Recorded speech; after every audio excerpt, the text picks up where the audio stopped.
जी बोले, हे शौनक, इस प्रकार खेद और वैराग्य से युक्त हुई चंचला उस ब्राह्मण के चरण में गिर पड़ी। तब उन बुद्धिमान ब्राह्मण ने कृपापूर्वक उसे उठाकर इस प्रकार कहा।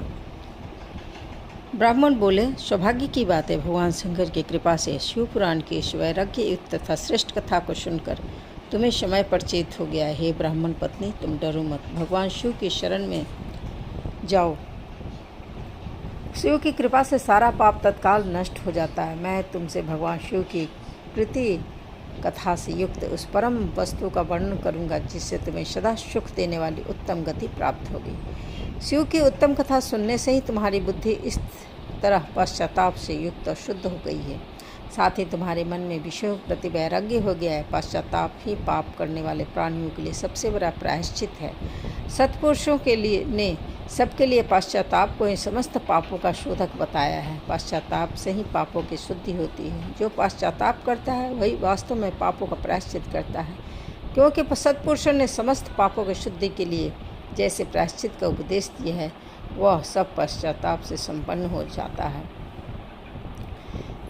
जैसे दर्पण साफ करने पर निर्मल हो जाता है, उसी प्रकार शिव पुराण की कथा से चित्त अत्यंत शुद्ध हो जाता है। इसमें कोई भी संशय नहीं है। मनुष्य के शुद्ध चित्त में जगदम्बा पार्वती सहित भगवान शिव विराजमान रहते हैं, जिससे वह विशुद्धात्मा पुरुष सिद्धि श्री शाम्ब शिव के परम को पद को प्राप्त करता है।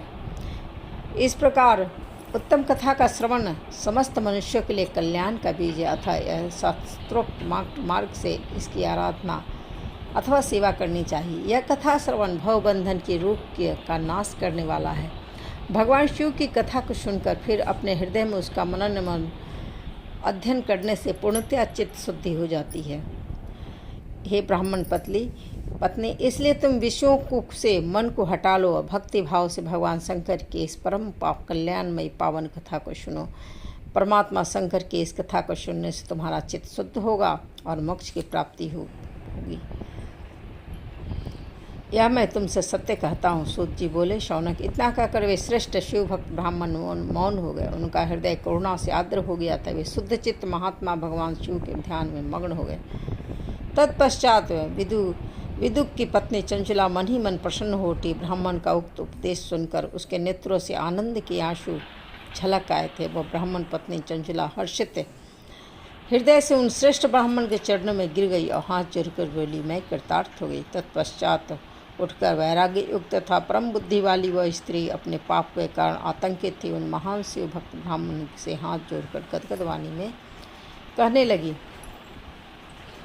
हे ब्राह्मण, हे शिव भक्त, हे श्रेष्ठ, हे आप धन्य हैं, परमार्थदर्शी हैं और सदा परोपकार में लगे रहते हैं, इसलिए आप श्रेष्ठ साधु पुरुषों में प्रशंसा के योग्य हैं।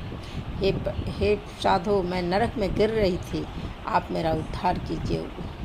सूत जी बोले, ऐसा कहकर हाथ जोड़ को अनुग्रह पाकर चंचला और शिव पुराण की कथा सुनने की इच्छा मन में लिए उस ब्राह्मण देवता की सेवा में तत्पर हो वहाँ रहने लगी। इस प्रकार उस महाक्षेत्र में उन्हीं श्रेष्ठ ब्राह्मणों से उसने शिव पुराण की वह परम उत्तम कथा सुनी, जो भक्ति ज्ञान और वैराग्य को बढ़ाने वाली तथा मुक्ति देने वाली।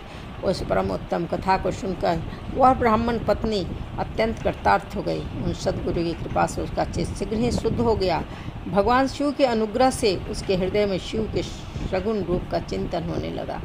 इस प्रकार सद्गुरु का आश्रय लेकर उसने भगवान शिव में लगी रहने वाली उत्तम बुद्धि पाकर शिव के सच्चिदा आनंदमय स्वरूप का बार बार चिंतन प्रारंभ किया। वह प्रतिदिन तीर्थ के जल में स्नान करके जटा और वक्कल धारण करने लगी। समूची देह में भस्म लगाकर रुद्राक्ष के आभूषण धारण करने लगी। वह भगवान शिव के नाम जप में लगी रहती। संयमित पानी और अल्पाहार करते हुए गुरु के बताए हुए मार्ग से शिव भगवान भोलेनाथ को प्रसन्न करने लगी। हे शौनक, इस प्रकार शंभु का उत्तम ध्यान करते हुए उस चंचला का बहुत समय बीत गया। तत्पश्चात समय पूर्ण होने पर भक्ति और ज्ञान वैराग्य से युक्त हुई चंचला ने अपने शरीर को बिना किसी कष्ट के त्याग दिया। इतने में त्रिपुर शत्रु भगवान शिव का भेजा हुआ एक दिव्य विमान द्रुत गति से वहां पहुंचा, जो उसके अपने गणों से संयुक्त भांति भांति के शोभा साधन संपन्न था। चंचला उस विमान पर आरूढ़ हुई और भगवान शिव के श्रेष्ठ पार्षदों ने उसे तत्काल शिवपुरी पहुँचा दिया। उसके दिव्य अवयव उसकी शोभा बढ़ा रहे थे। मस्तक पर अर्धचंद्र का मुकुट धारण करे वो गौरांगी देवी की शोभा वाले दिव्य आभूषणों से विभूषित थे। वहाँ पहुंचकर उसने त्रिनेत्रधारी पर महादेव को देखा। भगवान विष्णु तथा आदि देवता उन सनातन भोलेनाथ की सेवा कर रहे थे। शंकर, भृंगी, नंद की, वीर भद्रेश्वर आदि गण उत्तम भक्ति के साथ उनकी उपासना कर रहे थे। उनके अंग कांति करोड़ों सूर्य के समान प्रकाशित हो रही थी। कंठ में नील चिन्ह शोभा पाता था। उनके 5 मुख थे, प्रत्येक मुख में 3-3 नेत्र थे। मस्तक पर अर्धचंद्र का मुकुट शोभा देता था।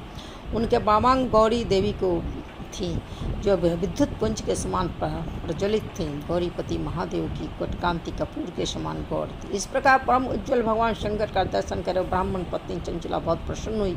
अत्यंत प्रीतिपूर्वक उसने बड़ी उतावली के साथ भगवान को बारंबार प्रणाम किया। उसके नेत्र से आनंद के अवसरों की अविरल धारा बह रही थी तथा संपूर्ण शरीर में रोमांच हो गया था। उसमें भगवती पार्वती भगवान शंकर ने बड़ी करुणा के साथ उसे अपने पास बुलाया। सौम्य दृष्टि से उसकी ओर देखा। पार्वती जी ने दिव्य रूप धारने विदुग प्रिया चंचुला का प्रेम पूर्वक अपनी सखी बनाया। उस परम आनंद घन ज्योति स्वरूप सप्तधाम में अविचल निवास पाकर दिव्य शौक संपन्न हो अक्षय सुख का अनुभव करने लगी।